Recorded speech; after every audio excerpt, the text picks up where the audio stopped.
விசாரணையின் போது கைது செய்யப்படாத நபரை நீதிமன்றத்தில் வழக்கு நிலுவையில் இருக்கும்போது இடி கைது செய்ய உச்சநீதிமன்றம் தடை விதித்துள்ளது. இதை பற்றின மேலும் விவரங்களை செய்தியாளர் ஆனந்த் வழங்க கேட்கலாம். ஆனந்த் வணக்கம், தகவல்கள் என்ன பகிரலாம்?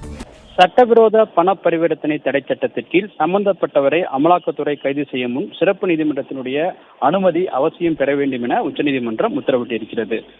கடந்த 2017ஆம் ஆண்டு வழக்கில் அமலாக்கத்துறை திறந்த வழக்கில் முன்ஜாமீன் கோரி தொடரப்பட்ட வழக்கின் ஒரு இடைக்கால நிவாரணம் வழங்கப்பட்டது. அந்த இடைக்கால நிவாரணத்தை எதிர்த்து தொடரப்பட்ட வழக்கு உச்சநீதிமன்ற அபய் எஸ் ஒபாய் தலைமையிலான இரு நீதிபதிகள் கொண்ட அமர்வில் விசாரணைக்கு வந்தது. அப்பொழுது அமலாக்கத்துறையினுடைய வாதங்கள் அனைத்து முடிவடைந்து இந்த வழக்கில் இன்று தீர்ப்பளித்த நீதிபதிகள் விசாரணையின் போது கைது செய்யப்படாத நபரை வழக்கு நீதிமன்றத்தில் இருக்கும்போது கைது செய்ய அமலாக்கத்துறை கூடாது எனவும், ஏனென்றால் அவ்வாறு அமலாக்கத்துறை கைது செய்யப்பட வேண்டும் என்றால் அவர்கள் சம்பந்தப்பட்ட அந்த சிறப்பு நீதிமன்றத்தில் முறையான அனுமதியை பெற வேண்டும் எனவும் அவர்கள் தெரிவித்திருக்கிறார்கள். மேலும் அமலாக்கத்துறையால் கைது செய்யப்பட்டவரை உடனடியாக கஸ்டடியில் எடுத்து விசாரிப்பதற்கு உரிய நீதிமன்றத்தினுடைய அனுமதிகளை பெற வேண்டும். அவ்வாறு அனுமதி பெறப்பட்ட பிறகு அமலாக்கத்துறை தன்னுடைய காவலில் எடுத்து விசாரிக்க வேண்டும் எனவும் உத்தரவிட்டிருக்கிறார்.